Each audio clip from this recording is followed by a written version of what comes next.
Hi friends, welcome again to Insurance Booster series. Guys, today we are going to discuss another add-on and which is spoilage material damage cover. Guys, I would like to clarify one thing that on our channel we are not going to discuss the wordings of add-ons and insurance concept as such in their literal sense. In fact, our endeavor will be to learn by case studies, real life examples and scenarios ताकि एक layman भी आसानी से समझ सके, so without going into technical jargons. ठीक है, तो coming to this spoilage material damage cover, you see what is spoilage material damage cover. Let's take an example of industry. Okay, general industry, this is its power unit. So this is some stock is under process. देखिए, rough भाषा में इसको जब आप पढ़ते हो तो कुछ इस तरह से समझ में आता है कि that there is a damage at some area, let's say this is power plant. यहाँ पे डैमेज हुआ. किस तरह का damage? Damage by insured peril.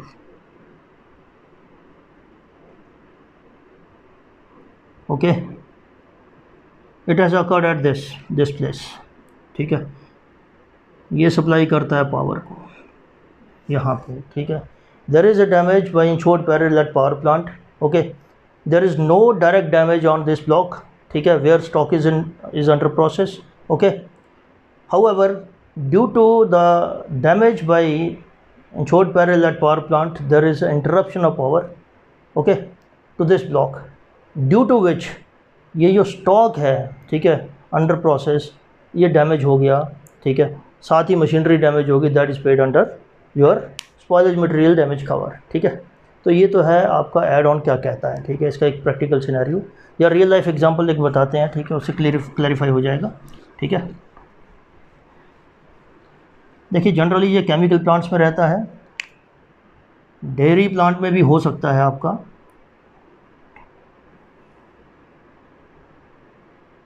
Let's say this is process block, this is raw material area, this is raw material 1, this is raw material 2. Basically it's a chemical factory. Let's say this is its power supply unit, power supply. Okay, right, let's say this is alcohol. One of the raw material is alcohol, the second one is, let's say, sulfuric acid. So this is sulfuric acid, this is alcohol. Okay, why sulfuric acid and why alcohol? ठीक है, उसका कारण है कुछ. देखिए, you must have studied in 9th 10th 11th 12th chemistry आपने पढ़ी होगी, and you must have studied this chemical equations also. उसमें आपने पढ़ा होगा कि there is a set of parameters for a particular reaction to occur. उसके ऊपर अगर टेम्परेचर प्रेशर हो जाएगा तो जो केमिकल इक्वेशन है, जो केमिकल रिएक्शन है, ठीक है, वो थोड़ी हैम्पर हो जाएगी. ठीक है, डिज़ायर्ड प्रोडक्ट में not be achieved. Okay, for example in this case when alcohol reacts with sulfuric acid at temperature of 443 Kelvin. ठीक है, केल्विन और डिग्री दोनों जो हैं वो आपके टेम्परेचर के यूनिट्स होते हैं. ठीक है, वी गेट अल्कीन्स. ठीक है, सेम अल्कोहल,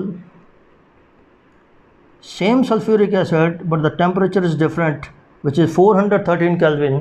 ठीक है, we get ethers. Ethers, alkenes and alcohol, they are all organic compounds. Okay, and chemically and physically ethers are different from alkenes. So ether is entirely a different group of chemicals. ठीक है, so if I need alkenes, then if I get ethers somehow, then ether will be a waste for me. Okay, तो मेरा जो अभी desired product है, that is, let's say, alkenes. I want alkenes. ठीक है, तो ये दो ब्लॉक हैं. यहाँ से आपका अल्कोहल आता है, ठीक है, यहाँ से आपका सल्फ्यूरिक एसिड आता है. ठीक है, और ये आपको सप्लाई कर रहा है पावर. ओके, सो इनकी मिक्सिंग होगी, ठीक है। This is alcohol plus sulphuric acid, alcohol plus sulphuric acid. My desired product is alkenes, alkenes होने चाहिए, ठीक है। अल्कीन्स कब होंगे? If the temperature is 443 kelvin, ठीक है। यहाँ पे कोई कॉयल लगी है, हीटिंग कॉयल, ठीक है, जो इसका टेम्परेचर मेंटेन करती है 443 केल्विन पे। Let us assume a scenario, यहाँ पावर सप्लाई जो यहाँ से थी पावर यूनिट में, ठीक है, it is affected by some insured peril, ठीक है। लेट से फ्लडिंग होगी, ठीक है। Due to flooding there is an interruption of power supply to this unit, okay. However there is no inundation at this part, ठीक है। यहाँ कोई part पे कोई इनंडेशन नहीं है, यानी कि जो प्रॉक्सिमेट कॉज वाज फ्लडिंग, ठीक है, तो उसका जो इफेक्ट रहता है दैट इज़ योर इनंडेशन, ठीक है। तो डायरेक्ट इफेक्ट जो है यहाँ पे फ्लडिंग का इनंडेशन नहीं है, ठीक है। There is no inundation at this part, however due to flooding there is an interruption of supply to this block, due to which this 443 temperature, ठीक है, ये जो चाहिए था मेरे को, it gets reduce to 413 Kelvin and instead of alkenes I get ethers. अब भाई हुआ क्या, मेरे को तो अल्कीन्स चाहिए थे, बन गया ईथर, क्या करूँगा? ईथर का फेंकूँगा, it is a loss for me, ठीक है। लेकिन लॉस जो है it has not been caused by the direct operation of the peril, ठीक है। तो नॉर्मल फायर पॉलिसी जो है आपकी पे करती नहीं है, that is why you have to take spoilage material damage to cover such contingencies, ठीक है। तो इसका मतलब क्या हो रहा है, यहाँ आपका डैमेज जो direct damage due to insured peril कहाँ हो रहा है? किसी और जगह पे, ठीक है। और स्टॉक कहाँ डैमेज हो रहा है? किसी और जगह पे। That is this is not directly being damaged by the insured peril, ठीक है। तो डायरेक्ट ऑपरेशन पैरल का नहीं हो रहा है, स्टिल वी आर पेइंग, ठीक है। यहाँ तो आपने सीख लिया कि we are paying, what we are paying here? Stock in process. ऐसा भी हो सकता है कि कोई ऐसी चीज़ है, let's say another example, let's take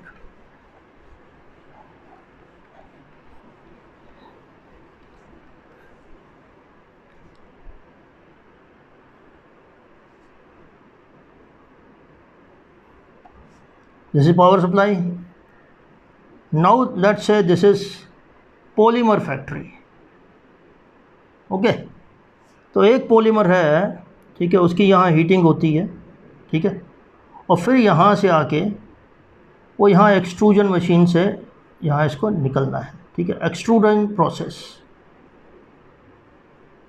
okay. तो यहाँ पे हीटिंग होके ये आगे जाके एक्सट्रूजन से, एक्सट्रूजन क्या होती है? छोटी सी जगह से निकालना, जैसे यहाँ से ये इतने साइज़ का है तो इसको निकाल के ये इतने साइज़ का हो जाएगा, ठीक है। When we discuss this engineering processes, उसमें हम ये पूरा डिटेल में इसको कवर करेंगे, ठीक है, ओके।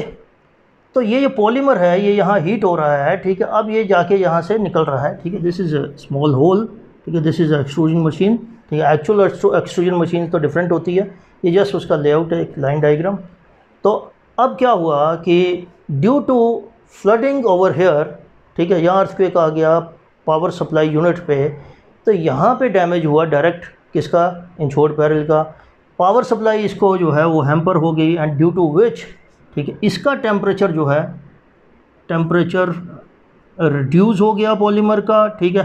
एंड पॉलीमर जो है उसकी होगी सेटिंग, ठीक है, सेटिंग होगी, वो जम गया, ठीक है। Also it got stuck with this, ठीक है, इसके साथ ये चिपक भी गया, उसके साथ रुक गया, ठीक है। किसके साथ? ये एक्सट्रूजन मशीन, यानी कि आपका पॉलीमर यहाँ चिपक गया, यानी क्लॉग्ड हो गया, ठीक है। Now it has damage this extrusion machine. So in this case two things are damaged, one is the stock in process itself, that is polymer, and second is the machinery, okay. तो क्या पे होता है spoilage material damage में? दो चीज़ें पे होती हैं, ठीक है। One is stock in process and the second is machinery involved, ठीक है। मशीनरी का डैमेज क्या दो तरीके से हो सकता है? It can be your repair of the machinery, और it can be cleaning of the machinery, removal of debris in machinery, cleaning, ऐसे डैमेज हो सकते हैं। जहाँ रिपेयर हो सकती है मशीनरी की, ठीक है, रिप्लेसमेंट हो सकती है, ठीक है। सो इन नटशेल क्या होता है कि आग कहीं लगी, फ्लड कहीं हुआ, डैमेज उसका डायरेक्ट यहाँ नहीं हुआ दूसरे ब्लॉक में, लेकिन दूसरे ब्लॉक में क्या हुआ, आपका स्टॉक जो है वो डैमेज हो गया, या आपका मशीनरी डैमेज हो गई। किसकी वजह से?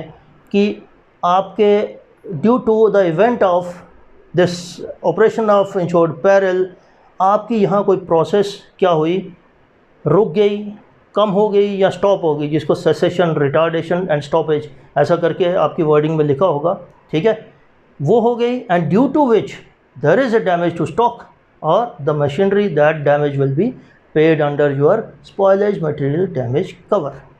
राइट, आसान है ना? तो अगली बार ऐसा ही कोई एक और ऐड ऑन थोड़ा इंटरेस्टिंग तरीके से आपको बताएंगे। ठीक है, स्टे ट्यून्ड।